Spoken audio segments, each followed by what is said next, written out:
My name is Rob Smith. I live in Grand Prairie. When I needed care, Alberta Health Services was there for me. Well, it sort of started, I guess, about 6 or 7 years ago, and my brother had had 2 heart attacks 6 weeks apart. And so my family doctor at that time said, sort of clued into some family history, said, well, I think we should send you to a cardiologist to just get checked out to make sure of what's happening. So when I went there, he said, I think if you lost 10 pounds and started to exercise a bit, then you'd be fine.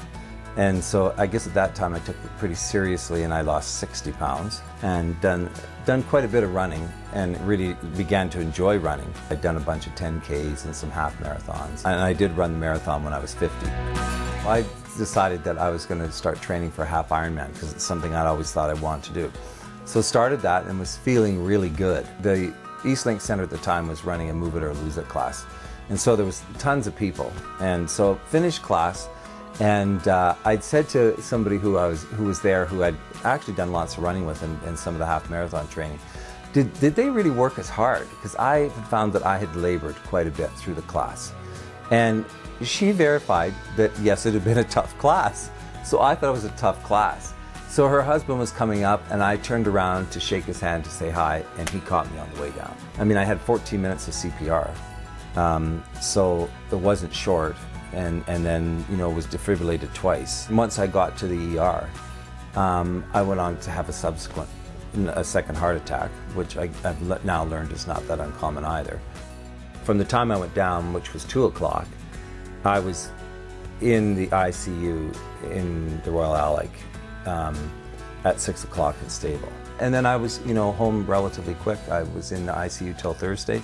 Came home Thursday, and then came back to Grand Prairie rather Thursday, and actually came home.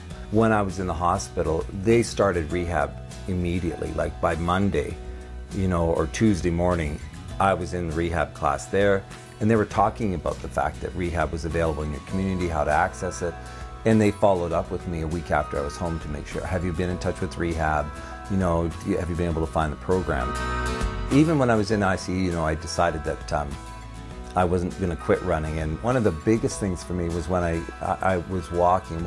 I came to the day when I thought, it's time for me to run again.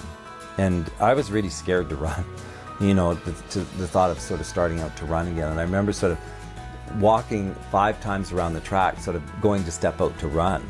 And then I thought, okay, I think I can run this side, and I ran one side of it, and then sort of building all that up, and the support I got from them. And, so again, I think it was all the support that I got from, and from physio or from wherever to say, you can do this.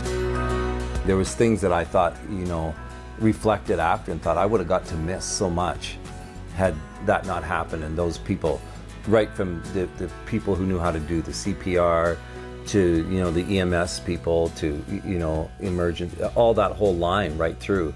And even once I got into the Royal Alec, that, I clearly would have died. There's no question about it. I would say the biggest thing that I would find is it's really humbling, when you realize that those people come together to save your life, even a year later, I can still get emotional over when you think of those people coming together, and they do that. And it's through their efforts that you're alive.